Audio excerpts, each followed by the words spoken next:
Welcome to career 360। अस्सलाम वालेकुम। आज की जो वीडियो है ये मोटर्स की स्टार्टिंग के हवाले से, जो डिफरेंट स्टार्टर्स होते हैं जो मोटर्स को स्टार्ट करने के लिए इस्तेमाल होते हैं, उसके मुतल्लिक जो है वो मैं सादा और आसान लफ्ज़ों में एक्सप्लेन करने की कोशिश करूँगा कि स्टार्टर्स क्या होते हैं और मोटर्स को स्टार्ट करने के लिए स्टार्टर्स की ज़रूरत क्यों होती है और कितनी टाइप के स्टार्टर्स होते हैं और इसका इंडस्ट्रीज़ में कहाँ कहाँ इस्तेमाल होता है। रियल लाइफ एग्जांपल के साथ आपको समझाने की कोशिश करूँगा और रियल लाइफ में जो स्टार्टर्स इस्तेमाल होते हैं उसके बारे में भी एक्सप्लेन करने की कोशिश करूँगा, ताकि इस वीडियो को देखने के बाद आपको ये चीज़ बखूबी आपको इस चीज़ के बारे में बेहतर तरीके से पता चल जाए कि स्टार्टर्स क्यों इस्तेमाल किए जाते हैं, कौन कौन से स्टार्टर्स होते हैं जो इंडस्ट्री में इस्तेमाल करते हैं, और कौन कौन से मैन्युफैक्चरर्स हैं जो स्टार्टर्स बनाते हैं और किस इंडस्ट्रीज़ में हम ये स्टार्टर्स इस्तेमाल करते हैं और कौन सा स्टार्टर किस मोटर के लिए मौजू या सूटेबल रहता है और किसके जो है प्रोज एंड कॉन्स क्या क्या होते हैं तमाम स्टार्टर्स के। इंडक्शन मोटर्स का इस्तेमाल इंडस्ट्री में बहुत ज़्यादा है। तकरीबन तमाम इंडस्ट्रीज़ के अंदर जो है वो 80% के ज़्यादा जो लोड होता है वो हमारा मोटर्स का लोड ही होता है। आपकी जितनी भी प्रोसेस इंडस्ट्री है, जितनी भी आपकी जो मैन्युफैक्चरिंग हो रही है, तमाम इंडस्ट्रीज़ के अंदर आपकी मोटर्स का बहुत ज़्यादा रोल होता है। अगर हम मोटर्स को निकाल दें तो इंडस्ट्री जो है वो काम नहीं कर सकती, क्योंकि हमें मैकेनिकल फोर्स चाहिए होती है हर जगह पर। तो मैकेनिकल फोर्स देने के लिए जो सबसे टॉप के ऊपर जो हमारे पास मशीन होती है वो मोटर कहलाती है। तो इंडक्शन मोटर सबसे ज़्यादा इस्तेमाल की जाती हैं मैकेनिकल पावर हासिल करने के लिए। अब बात यह है कि इस मोटर्स को ये मोटर्स बहुत बड़ी बड़ी होती हैं, डिफरेंट हार्स पावर, ये 500 हार्स पावर, 1000 हार्स पावर, इससे बड़ी मोटर्स भी होती हैं जो कि डिफरेंट तरह की, जैसे जैसे हमें जितनी ज़्यादा मैकेनिकल पावर चाहिए, जितनी ज़्यादा हमें फोर्स चाहिए, उतनी ही हॉर्स पावर की हमें मोटर चाहिए होती है। डेफिनेटली ये तो सबको पता होगा कि आपकी जो जो आपको रिक्वायर्ड पावर के अकॉर्डिंगली आपका मोटर का जो साइज़ है वो बढ़ता जाएगा। तो मोटर को स्टार्ट करने के लिए एक तो एमसीसी पैनल होता है, जो कि जहाँ से मोटर को, जिसको मोटर कंट्रोल सेंटर्स भी कहते हैं, जिससे हम मोटर्स को जो है कंट्रोल कर रहे होते हैं पूरी इंडस्ट्री की किसी एक स्पेसिफिक लोकेशन पे तमाम मोटर्स का कंट्रोल होता है। That is called MCC panel होता है। एक डीओएल स्टार्टर होता है जिसको डायरेक्ट ऑनलाइन स्टार्टर कहते हैं। फिर स्टार डेल्टा स्टार्टर होता है जो इस्तेमाल होता है, और फिर एक सॉफ्ट स्टार्टर जो है इस्तेमाल किया जाता है, और एक वीएफडी भी इस्तेमाल होता है जिसको वेरिएबल फ्रीक्वेंसी ड्राइव भी कहते हैं। तो ये चार जो है वो डिफरेंट स्टार्टर्स हैं जो इस्तेमाल होते हैं। अब इनका क्या क्या काम होता है, ये की क्या क्या एप्लीकेशन है, ये किस तरीके से काम करते हैं, इसको समझने की ज़रूरत है। असल में नाम याद रख लेने से प्रॉब्लम जो है वो मसला हल नहीं होता। जो बेसिक कॉन्सेप्ट है वो समझना ज़रूरी है। अगर कॉन्सेप्ट समझ में आ जाएगा तो फिर ये तमाम जो स्टार्टर्स हैं ये ऑटोमेटिकली जो है ये माइंड के अंदर जो है वो स्टोर हो जाते हैं। इस वीडियो को एंड तक देखिएगा, कोशिश कीजिएगा इसको समझने के हवाले से आपको समझ में आए। कोई भी मोटर, पहली बात तो ये है कि स्टार्टर क्यों चाहिए होता है। स्टार्टर का जो मेन कॉन्सेप्ट है वो इसलिए है कि कोई भी जो मोटर होती है वो स्टार्टिंग में अपनी कैपेसिटी का 5 से 7 गुना ज़्यादा करंट ड्रा करती है। ये बात समझनी ज़रूरी है। यही वो मेन वजह है जिसकी वजह से हमें स्टार्टर का इस्तेमाल करना पड़ता है। अगर हम स्टार्टर नहीं लगाएंगे तो पॉसिबल ही नहीं है उस मोटर को चलाना, या बहुत ज़्यादा मुश्किल हो जाएगा। कैसे? मिसाल के तौर पर ये एक मोटर है 50 हार्स पावर की, 50 हार्स पावर्स की रेटिंग है। इसका जो रनिंग करंट है अगर मैं बात करूं तो ये तकरीबन आपकी 38 किलोवाट बनते हैं इसके, अगर मैं हार्स पावर के साथ मल्टीप्लाई करें, क्योंकि 746 जो आपके wattage is equal to 1 horse power, तो उसके अकॉर्डिंगली ये तकरीबन 38 किलोवाट की ये मोटर है। तो इसका रनिंग करंट जो बनेगा वो तकरीबन 68 से 70 एम्पेयर इसका करंट बनेगा, running ampere. That is called running ampere. यानी जब मोटर अपने पूरे आरपीएम पे चल जाती है तो वो आपका रनिंग करंट कहलाता है। तो तकरीबन 68 टू 70 एम्पेयर इसका रनिंग करंट है। अभी जो मैं बात कर रहा था कि स्टार्टिंग के वक्त जो मोटर है वो 5 to 7 टाइम ज़्यादा करंट ड्रा करती है ड्रोनिंग स्टार्टिंग पीरियड के, जो कि एक सर्टन टाइम पीरियड होता है, उस वक्त उसको उतना करंट चाहिए होता है। तो वो करंट कहाँ से आएगा? डेफिनेटली जो पावर सोर्स है उसके साथ जहाँ से आपने उसको कनेक्ट किया हुआ है वहाँ से लेगा। तो इसी मोटर का अगर स्टार्टिंग करंट अगर मैं 5 गुना लगाऊं तो वो तकरीबन 343 एम्पेयर से लेकर 481 एम्पेयर तक बनता है, यानी 343 एम्पेयर से 481 एम्पेयर तक करंट ड्रा कर सकती है ये मोटर, जो कि 50 हार्स पावर की है। तो अब आप सोचें कि एक मोटर जिसका रनिंग करंट जो है वो तकरीबन 70 एम्पेयर है और वो अपना कुछ 350 400 एम्पेयर करंट ड्रा करेगी, तो इसका मतलब है कि आपको वो जो ब्रेकर है इस मोटर के साथ वो भी आपको 400 एम्पेयर का लगाना पड़ेगा, क्योंकि अगर तो वो ब्रेकर आप 100 एम्पेयर का लगाएंगे तो वो तो ब्रेकर स्टार्टिंग में ट्रिप कर जाएगा, इतना ज़्यादा करंट जो ड्रा होगा उसमें। दूसरी चीज़, जो आपका पावर सोर्स है वो भी आपको बड़ा रखना पड़ेगा। अगर आपके पास ट्रांसफार्मर है जहाँ से आप सप्लाई ले रहे हैं, या आपके पास कोई डीजी सेट है तो उससे अगर सप्लाई ले रहे हैं तो उसका साइज़ भी आपको 5-7 गुना बढ़ाना पड़ेगा। तो तीसरी चीज़, आपकी जो केबल्स हैं उनका साइज़ भी आपको बढ़ाना पड़ेगा। तो ये बहुत सारा इस तरीके का प्रॉब्लम है कि जिसकी वजह से हमें स्टार्टर्स की ज़रूरत है। अगर हम स्टार्टर हमारे पास ना हो तो हम जो है वो मोटर को स्टार्ट करवाना एक बहुत एक्सपेंसिव जो है वो चीज़ बन सकती है, एक्सपेंसिव है। अगर हम आप डीजी से जो ट्रांसफार्मर भी लेंगे तो वो भी हमारा रनिंग लोड पे आगे वो अंडर जो है वो लोड के ऊपर चलना शुरू हो जाएगा। तो ये इश्यूज हैं जिसकी वजह से स्टार्टिंग के लिए स्टार्टर चाहिए होता है। अब इसमें एक पॉइंट ये भी आता है कि मोटर इतना ज़्यादा करंट क्यों लेती है स्टार्टिंग के वक्त, तो रनिंग में करंट कम क्यों हो जाता है। तो उसके लिए आपको जो है ना वो डिटेल जो वीडियो आपको मिल जाएगी यहाँ से, इसके मोटर और फंडामेंटल्स के बारे में मैंने बताया हुआ है। अभी आपको थोड़ा सा एक्सप्लेन करता हूँ कि स्टार्टिंग के वक्त जब मोटर का रूटर जो स्टॉप होता है तो उसकी फील्ड को हम बेसिकली सप्लाई देते हैं, उसकी जो स्टेटर को सप्लाई देते हैं। तो जब स्टेटर को सप्लाई दी जाती है तो सप्लाई देने से एक मैग्नेटिक फ्लक्स बनता है। मैग्नेटिक फ्लक्स बनने से जो कि इस रूटर के, अगर मैं ये पॉइंटर, कहाँ गया पॉइंटर ऑप्शन, अगर मैं ये लेज़र की करता हूँ, अगर अच्छा, अब ये सप्लाई है आपकी मेन सप्लाई। ये मेन सप्लाई जब हम मोटर को ऑन करेंगे, ये हमारी मोटर है, यहाँ पर हमने मेन सप्लाई दी है, तो मोटर को जब हम ऑन करेंगे तो ये इसका स्टेटर है। स्टेटर में जब सप्लाई आएगी तो इस सप्लाई की वजह से मैग्नेटिक फ्लक्स बनेगा और मैग्नेटिक फ्लक्स इसमें रोटेट करेगा। ये रूटर के गिर्द ये जो ब्लैक सर्कल आ रहा है ये समझे फ्लक्स है और ये रोटेट करेगा इस तरीके से, रोटेटिंग फ्लक्स कहलाता है ये, रोटेटिंग मैग्नेटिक फ्लक्स कहलाता है ये रोटेट करेगा। और इस यहाँ पर फैराडे लॉ भी इम्प्लीमेंट हो रहा है, क्योंकि ये भी एक रूटर है, यहाँ पर भी वाइंडिंग है, तो इसके अंदर भी एक फोर मैग्नेटिक फ्लक्स बनने लग जाएगा। तो इनिशियली तौर पर ये रूटर जो है ये स्टॉप कंडीशन में है, इसको मूव होने में एक फोर्स चाहिए बहुत ज़्यादा।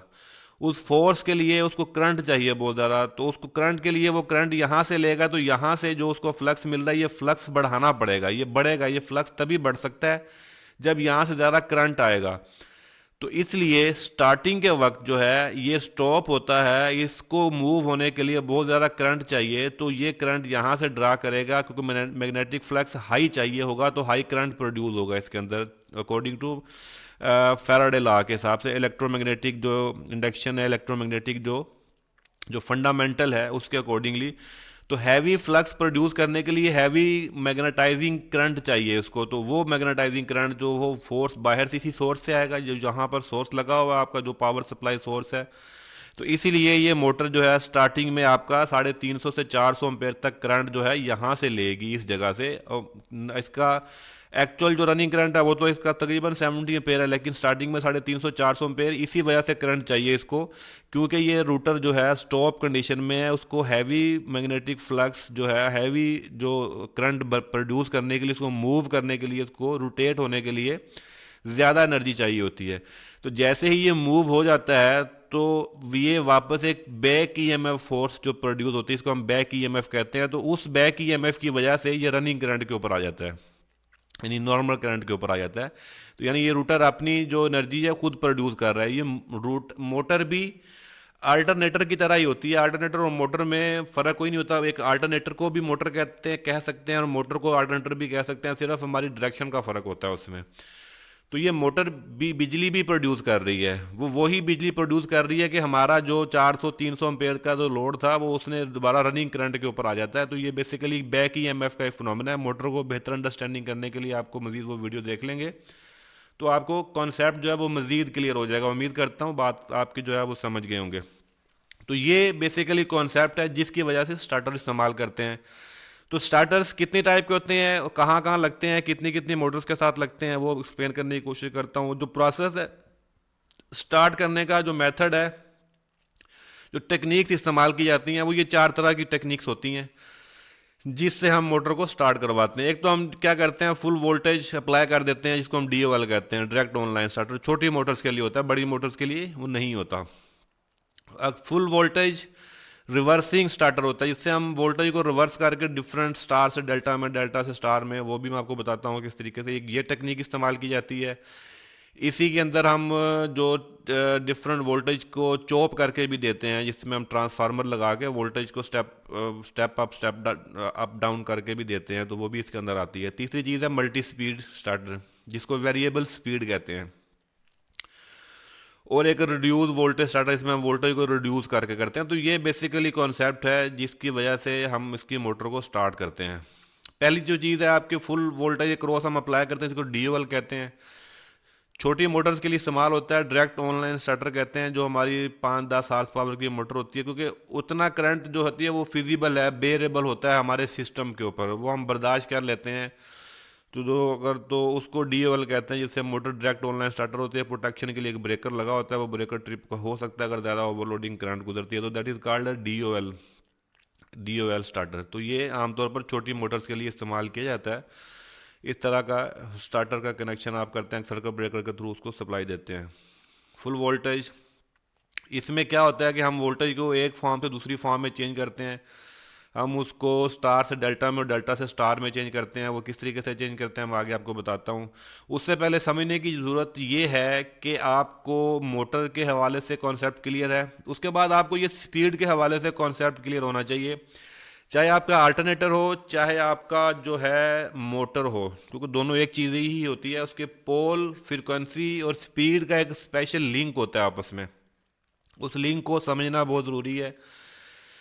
किसी भी मोटर की जो स्पीड है वो हम इस फार्मूले से जो फाइंड आउट करते हैं, 120 is equal to multiply frequency. उसको पोल पे डिवाइड करने से हमारे पास जो है वो स्पीड आती है, और इससे हम फ्रीक्वेंसी भी निकाल सकते हैं। इससे हम फ्रीक्वेंसी निकाल सकते हैं, पोल को मल्टीप्लाई करें स्पीड से और 120 से डिवाइड कर दें तो फ्रीक्वेंसी आ जाती है।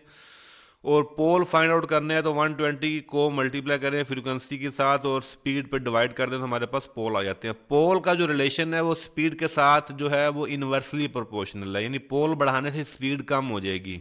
ठीक है, मिसाल के तौर पर अगर ये 4 पोल का है तो यहाँ पर आपके 1500 आरपीएम है। अगर यहाँ पर 6 पोल हो गए हैं तो इसी मोटर की स्पीड 1000 आरपीएम है। अगर यहाँ पर 8 पोल अगर कर दें तो इसी की स्पीड जो है वो 750 पे चली जाएगी।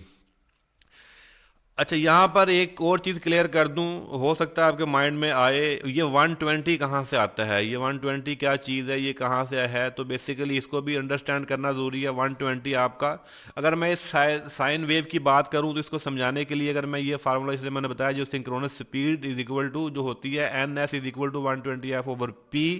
तो ये साइन वेव आप देख रहे हैं, ये अगर 1/2F गिना जाएगा तो हमारे पास जो है बेसिकली 1 सेकंड में जो है जो रेवोल्यूशन जो होता है वो 2F/P होता है। ठीक है, इसके अकॉर्डिंगली इस साइन वेव के अकॉर्डिंग इस फार्मूले के जो T is equal to 1/F है, तो इसके अकॉर्डिंगली ये हमारे पास 1 सेकंड में जो हमारे पास रेवोल्यूशन निकलेगा वो 2F/P होगा। 2F/P, फ्रीक्वेंसी 2 है। तो आपको पता है कि स्पीड हम मेजर करते हैं आरपीएम में, यानी रेवोल्यूशन पर मिनट आरपीएम में।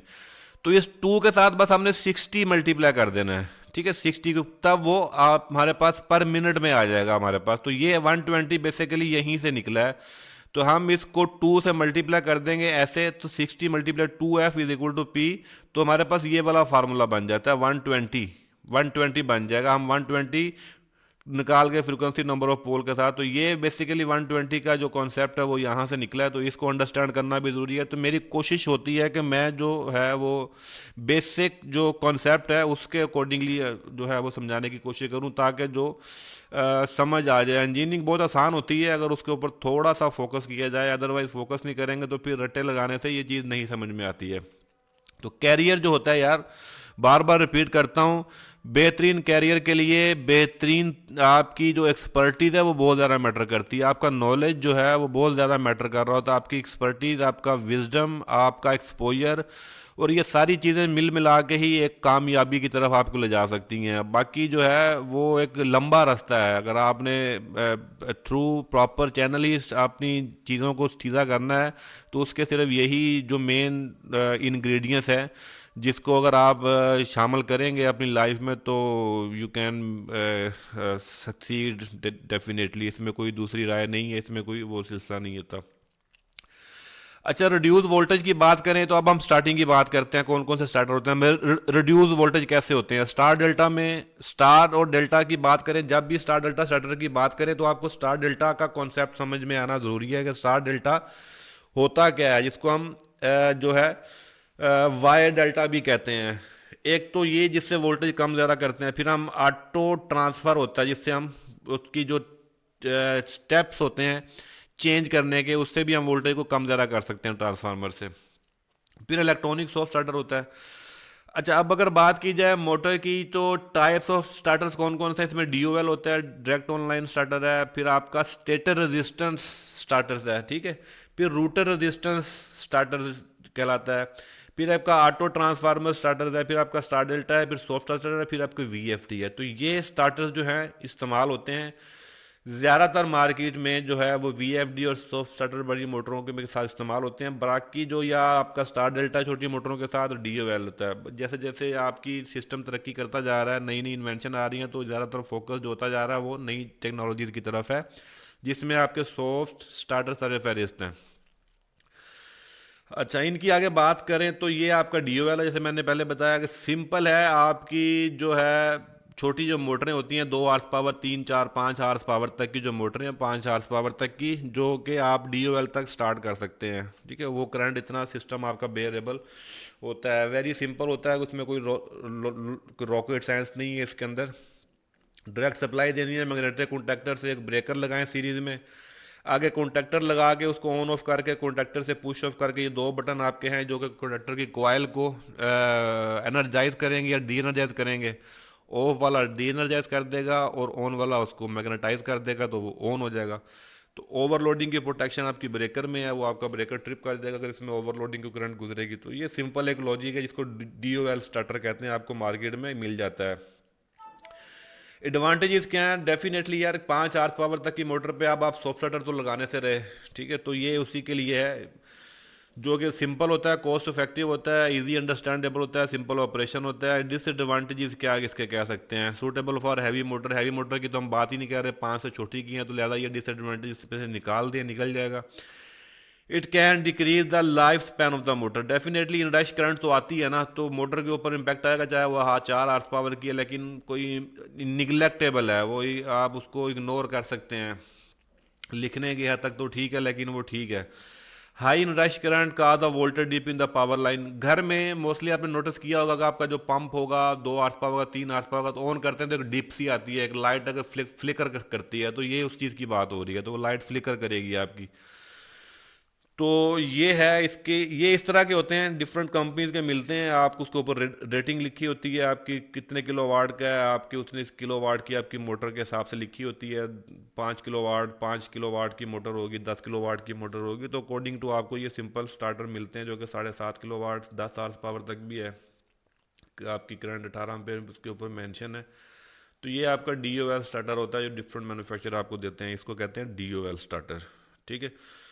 उसके बाद अगर बात करें तो स्टेटर, दो और मेथड है वोल्टेज को ड्रॉप करने के, जिससे हम वोल्टेज कम करेंगे, वोल्टेज कम करेंगे कि तो उसका जो टार्क है वो जो है वो उसके उसका करंट कम हो जाएगा। बेसिकली मेन कॉन्सेप्ट ये होता है कि हम वोल्टेज को आहिस्ता आहिस्ता बढ़ाएं। वोल्टेज कम करने से करंट भी कम हो जाएगा। तो इसलिए हम उस इनरश करंट को जो है वो मिनिमम करने के लिए स्टार्टिंग में आहिस्ता आहिस्ता वोल्टेज को कम करके चॉप करके जो देते हैं, ताकि हमारा जो इनरश करंट है वो कम हो जाए।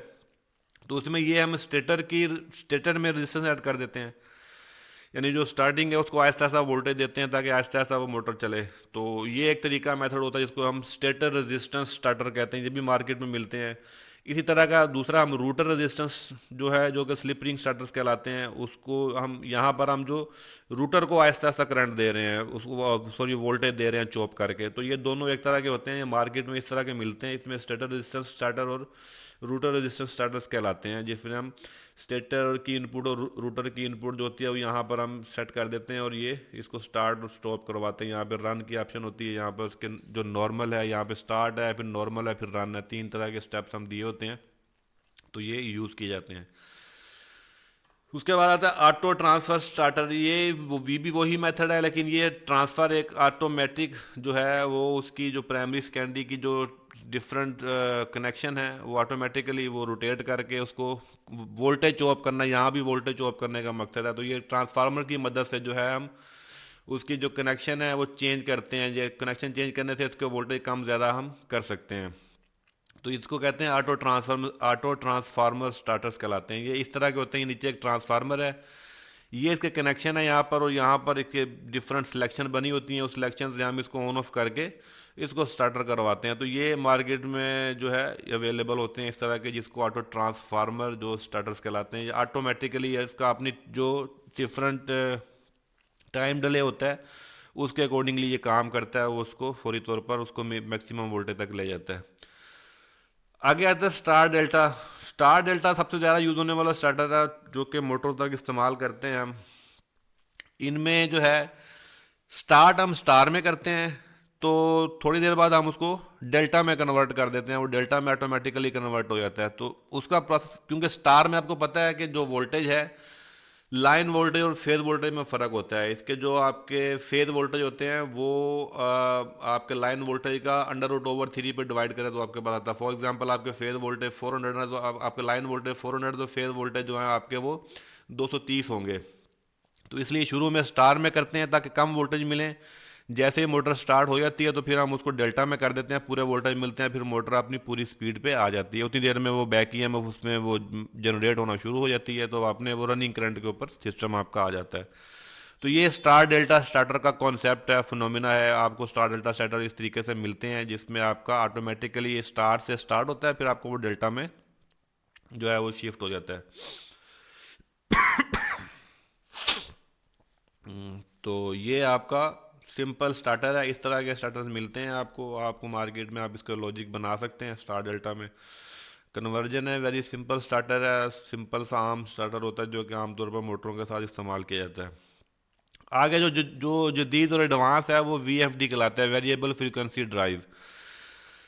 इसमें डिफरेंट नाम है, आपको उसको वेरिएबल स्पीड ड्राइव भी कहते हैं, डीसी मोटरों में भी इस्तेमाल होता है। आप उसको एडजस्टेबल फ्रीक्वेंसी ड्राइव भी कहते हैं, एडजस्टेबल स्पीड ड्राइव भी कह सकते हैं, इन्वर्टर ड्राइवर्स भी कह सकते हैं, ड्राइवर्स भी कह सकते हैं। ये नाम जो मार्केट में इस्तेमाल होते हैं ये सारे VFD के हवाले से हैं। इसी ये काम कैसे करता है, बेसिकली आपकी ये जो साइन वेव है, जो आपकी फ्रीक्वेंसी है, ये उसको कंट्रोल कर रहा होता है। उसकी पिछला जो मैंने फार्मूला दिखाया था आपको, उसमें फ्रीक्वेंसी आप देख रहे थे, तो फ्रीक्वेंसी का भी लिंक स्पीड के साथ है। फ्रीक्वेंसी जो होती है वो स्पीड के साथ जो है, फ्रिक्वेंसी कम करने से भी स्पीड कम हो जाती है आपकी। जैसे अगर 4 पोल का जनरेटर है तो 50 हर्ट्ज फ्रिक्वेंसी के ऊपर वो 1500 RPM देगा, तो अगर फ्रिक्वेंसी आप 25 कर देंगे तो RPM कम हो जाएंगे, उसके 750 RPM हो जाएंगे। तो ये फ्रिक्वेंसी जो होती है ये आपकी डायरेक्टली प्रोपोर्शनल है आपकी स्पीड के साथ। तो ये फ्रिक्वेंसी जो चॉपिंग करते हैं फ्रिक्वेंसी का, डिफरेंट तरह के हम फ्रिक्वेंसी कंट्रोल करके भी हम उसकी स्पीड को कंट्रोल करते हैं। तो VFD जो है इस हवाले से इस्तेमाल किए जाते हैं। इसमें आपका VFD कंट्रोलर जो है वो उसमें क्या सॉलिड स्टेट बेसिकली, जिसमें डिफरेंट रेक्टिफायर ब्रिजेस लगे होते हैं। पहले इन्वर्टर कन्वर्टर भी, AC DC में कन्वर्जन भी होती है, फ्रिक्वेंसी भी चॉप होती है, डिफरेंट तरह की ये सारा प्रोसेस इसके अंदर हो रहा होता है। मैं आगे बताता हूँ क्या क्या चीज़ें लगी होती हैं इसके अंदर। फिर we F D control basically the very the frequency end voltage, ये फ्रिक्वेंसी को वेरी करता है जैसे मैंने बताया, और वोल्टेज को, दोनों चीज़ों को ये वेरी करके आपकी पावर सप्लाई देता है और आपकी मोटर को, आपकी स्पीड को कंट्रोल करता है, ताकि इन रश करंट जो है वो कंट्रोलेबल रहे और स्मूथली ग्रेजुअली मोटर स्टार्ट हो आपकी। इसलिए इसको सॉफ्ट स्टार्टर भी कहते हैं। वी एफ डी और सॉफ्ट स्टार्टर में थोड़ा सा फ़र्क होता है, आगे बताता हूँ क्या होता है। वी एफ डी और सॉफ्ट स्टार्टर में कुछ फ़र्क है थोड़ा सा, लेकिन बेसिक कॉन्सेप्ट इसका एक ही है, फ़र्क एक एंड पे आता है उसमें। अच्छा, V F D controller use the different technologies, frequency and voltage controls में आपका pulse width modulation, P W M भी कहते हैं, फिर करंट सोर्स इन्वर्टर है, फिर वोल्टेज सोर्स इन्वर्टर है, वी एस आई और C S I. The P W M technique is the most common one, जो सबसे ज़्यादा इस्तेमाल होती है। The P W M technique required होती है, अगर आप देखें तो ये एक वी एफ डी है। वेरिएबल फ्रीक्वेंसी ड्राइव में तीन चीज़ें होती है, एक रेक्टिफायर होता है, एक फिल्टर होता है और एक आपका इन्वर्टर होता है। रेक्टिफायर क्या करता है आपको पता है कि वो एसी को डीसी में कन्वर्ट करेगा, डीसी से यहाँ पे फिल्ट्रेशन होगी, फिल्ट्रेशन के बाद इन्वर्टर को दोबारा वो सप्लाई मिलती है और आगे वो मोटर को सप्लाई जाती है। इस तरीके में आप देखें इस पिक्चर में तो आपको मजीद ये क्लैरिफाई हो जाएगा। ये एक सिंपल सा फिनोमेना है यार वी एफ डी के अंदर, कि आपका वी एफ डी जो है वो तीन स्टेजेस और तीन चीज़ें होती हैं, रेक्टिफायर, फिल्टर, इन्वर्टर। ठीक है, आप इस रेक्टिफायर कन्वर्टर कह लें, ये इन्वर्टर कह लें। कन्वर्टर एसी को डीसी में करता है, ये चॉप होने के बाद यहाँ से फिल्टरेशन होती है, फिल्टरेशन का सर्किट लगा होता है, उसके बाद आपके इन्वर्टर में सप्लाई आती है, दोबारा उसको एसी में देने के बाद वो स्टार्टअप करवाता है। ये एक इंटरनल प्रोसेस हो रहा होता है जिससे वो स्पीड को कंट्रोल कर रहा होता है। तो ये आपको वी एफ डी मार्केट में मिलते हैं, डिफरेंट कंपनीज हैं, डिफरेंट ब्रांड्स हैं, ए बी बी, शनाइडर, आपको बहुत सारे ऐसे और ब्रांड्स हैं जिसके आपको वी एफ डी मिलते हैं। आप अपनी एप्लीकेशन के हिसाब से, बजट के हिसाब से आप उसको इंतखाब कर सकते हैं। अब वी एफ डी, अच्छा यहाँ पर कंपैरिजन है, ये कंपैरिजन जो है ये स्लाइड एंड पे लगाता तो बेहतर था, जिसमें जो है आपका D O L, star delta, auto transfer, soft start और वेरिएबल की आपको स्टार्टिंग करंट के हवाले से आपको आगाही मिल रही है। इसमें स्टार्टिंग करंट 5 से 10 टाइम होती है, क्योंकि वो नॉर्मली तौर पर ऐसे ही होता है। स्टार डेल्टा में 2 से 3% हो जाती है, ऑटो में भी 2 से 3, दोनों एक तरह का मेथड है। सॉफ्ट में वो 305 टाइम होती है, और वेरिएबल स्पीड में जो है वो 1.1 से 1.5 टाइम जो होती है वो बेहतर एफिशिएंसी मिलती है, इसलिए महंगा भी वी एफ डी ज़्यादा महंगा होता है। बाकी स्टार्टिंग टेक्निक्स आप देख सकते हैं, फिर आपके प्रोज एंड कॉन्स इसमें देख सकते हैं। जो वी एफ डी क्या एक ही है कि वो कॉस्टली ज़्यादा होता है, क्योंकि उसमें वेरिएबल स्पीड भी आप कर सकते हैं। उसमें स्पीड को वेरिएबल यानी स्पीड चेंज की जा सकती है किसी भी वक्त अकॉर्डिंग टू रिक्वायरमेंट के साथ। कभी आपको अगर 1000 आरपीएम चाहिए तो 1000 मिलेंगे, 1500 चाहिए तो 1500 मिलेंगे। अगर आपको 1200 आरपीएम चाहिए तो आप किसी भी वेरिएबल पोजीशन के ऊपर आके ऑटोमेटिकली रिक्वायरमेंट, जैसे डिफरेंट एप्लीकेशन होती हैं उसके हिसाब से आप उसको वेरिएबल कर सकते हैं स्पीड को। तो सॉफ्ट स्टार्टर में वेरिएबल की ऑप्शन नहीं होती। बाकी में आपको जो है वो स्टार्टिंग टार्क जो है वो रिड्यूस होता है थोड़ा सा, लेकिन यहाँ पर आपको सॉफ्ट स्टार्टर में जो starting torque will be less, यहाँ पर आपका जो होता है वो लेस होता है। Starting torque will be reduce हो जाता है, यहाँ पर आपका ज़्यादा फर्क पड़ता नहीं है। ये सॉफ्ट स्टार्टर आपका होता है, ये भी मोटर को स्टार्टिंग के लिए इस्तेमाल किया जाता है। वेरिएबल जो फ्रिक्वेंसी ड्राइव की तरह ही काम करता है, ये भी मोटर को फ्रिक्वेंसी और वोल्टेज को कंट्रोल करके जो है सॉफ्ट स्टार्टर जो मिलता है आपको मार्केट में, डिफरेंट बेनिफिट मिलते हैं आपके। फ़र्क क्या होता है वी एफ डी और सॉफ्ट स्टार्टर में? We F D variable frequency के लिए इस्तेमाल होता है, सॉफ्ट स्टार्टर आपकी कांस्टेंट स्पीड के लिए, सिर्फ स्टार्टिंग और स्टॉपिंग के वक्त वो फ्रिक्वेंसी को कंट्रोल करके आपकी जो इनरश करंट पे कंट्रोल करता है।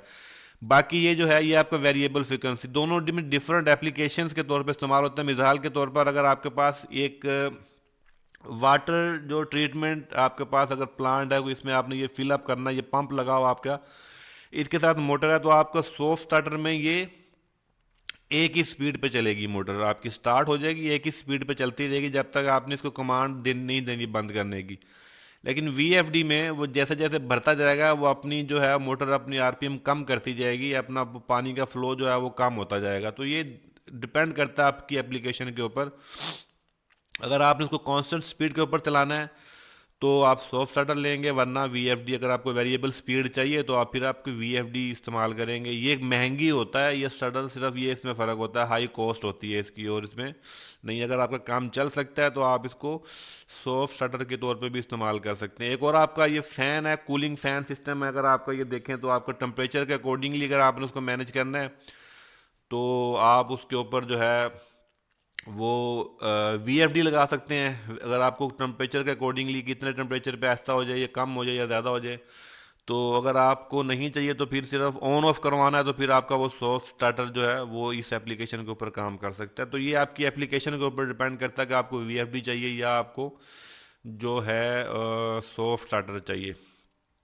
तो ये कर्व है स्टार्टिंग करंट की, अगर आप देखें तो रिड्यूस जो करता है वोल्टेज, कितने वोल्टेज जो रिड्यूस हो जाते हैं आपके, कितना करंट रिड्यूस कर सकता है कौन सा स्टार्टर, आपको इस कर्व से आपको अंदाज़ा हो जाएगा। इससे आपको ये मोटर की स्पीड है, ये मैं आपको मैं फुल स्पीड है आपकी, तो ये आपके करंट कितना रिड्यूस होता है कौन सा स्टार्टर आपका कितना। तो जो सॉलिड स्टेट जो स्टार्टर है वो आपको 325% करंट जो है वो लिमिट करता है। तो ये परसेंटेज में है यहाँ पर कितने परसेंट जो है वो, सबसे ज़्यादा जो हाईली परसेंटेज आपके पास आती है वो इस तरीके से आपका करंट रिड्यूस होता है।